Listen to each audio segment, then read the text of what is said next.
जेलुको आप्पा नहुँदाखेरि चाहिँ म चाहिँ एकदमै बिजी हुन्छु जहिले जहिले है। म आफै गर्नुपर्छ, नानीहरूलाई छिटो छिटो रेडी पारेर 6 बजी उठेर खानासाना दिएर है। मैले चाहिँ घरमा ताला पनि लागे, कुखुरा पनि छोपे। भरे फर्किँदा चाहिँ जेलुको आप्पा पनि हुन्छ हामीसँग। दुईजना चाहिँ फेरि हेर न, फुर्सदमा चाहिँ चुप्पा हतारमा चाहिँ चुप्पा खाएर फुर्सदमा चाहिँ कम्ती बाध्दैन।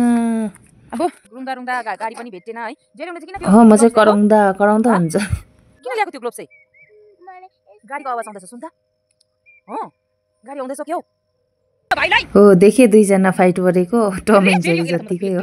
म चाहिँ कराउँदा बिहानदेखि बेलुकैसम्म कराउनुपर्छ इन्ती छ भने चाहिँ। अब चाहिँ हामी चर्चदेखि घर आइपुग्यो।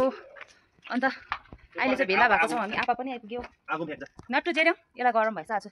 के छ ल, मार्गी लागिरहेछ। फेरि तलै जाने।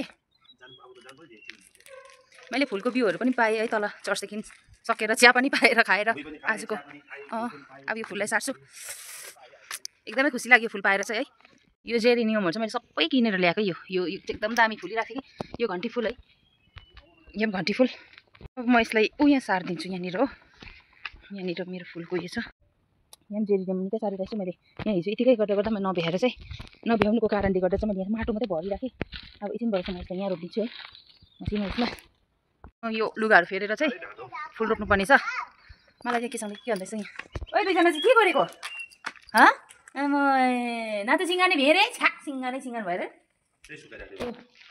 है त। आजको भिडियो छोटो यति नै है। म चाहिँ यसरी दुःख गरेर हुन्छ नि, यसरी पटमा पानी पर्दैछ। अब हाम्रोमा त धेरै जुगाहरू हुन्छ कि, अन्त दुःख गरी रोप्छु कि। मलाई पनि दिनुहोस् न, नभन्नु ल। 50 रुपिस ल, ओन्ली 50 रुपिस है। फ्री चाहिँ होइन ल। यहाँ हेर्नुहोस्, यो सार्दैछु म हो। मलाई पनि देऊ न, सार्नु नभन्नु ल पछि ल, फुलेको देखेर ल। हवस् त, यति नै हो।